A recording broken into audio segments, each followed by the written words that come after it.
Hello guys, in the CSGO Source 2 series, in which we discuss all the advantages and differences in the new Source 2, how they benefit the casual player and hardcore players. In this episode of this series, we will be discussing the physics in Source 2. Source uses a Havoc physics engine, which is owned by Microsoft. This engine calculates the particle and object physics in the Source engine. Just to clear up, Havoc is an engine that works inside the Source engine, but just for physics. Havoc engine provides cloth simulation and AI service today, but the Source uses the version of Havoc from 2004, and it has its limitation, like having low collision calculation capacity. When more than two objects are very close, applying force can bug the engine. To replace Havoc, Valve made their own physics engine called Rubicon. This is a very densely calculations-based engine that performs way better than what we have seen in the Source. Rubicon can perform great physics simulations on many objects in a compact area, and it is also hard to bug this engine. This is an actual example of Source 2 simulating physics. Let's push this engine to its limits. The RPM of the shaft are controlled, here it working at 50 RPM. And here it's on 100 RPM. Immediately you can see the simulations are not realistic enough. But again, this won't cross over 20. Finally, to break the engine here is 300 RPM. Yeah. You can see the objects passing through the wall. Simulating more physics can mess up the collisions of the objects.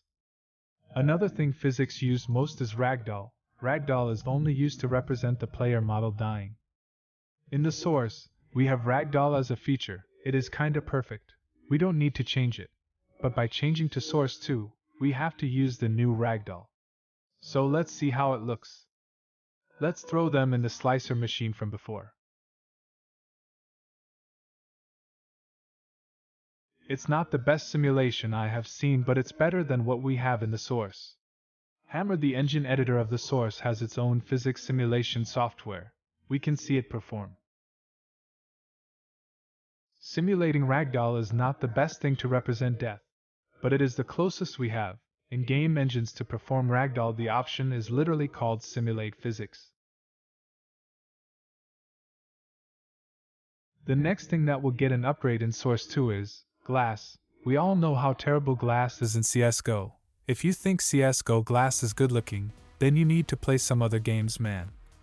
Here is some footage of Source 2 simulating glass. Some famous words about glass. Glass is glass. And glass breaks. Don't mind the low FPS in the game, guys. It's another whole video about the performance in Source 2. On my channel you can check that out also. Source 2 simulates the far better than the old engine because, as you can see, we have over 100 simulatable objects in this scene, but they are performing pretty well. The next thing I want to acknowledge is the interactable objects in game. In CSGO we don't have many interactable objects, but Source 2 allows developers, gives them the freedom to make more physics-based and simulation-dense objects and maps. This makes the player experience more immersive. The simulation also includes smoke simulation and particle systems in it, so we will be seeing major improvement in the smokes and incendiary in CSGO. I think we will not see the one-side smoke again after the Source 2 update. I love one-side smokes in Mirage. I hope they make them work in Source 2. This is just the tip of the iceberg. When Source 2 comes out in CSGO, it will be so amazing. I will be covering all the updates on this channel, so please subscribe to this channel and like this video.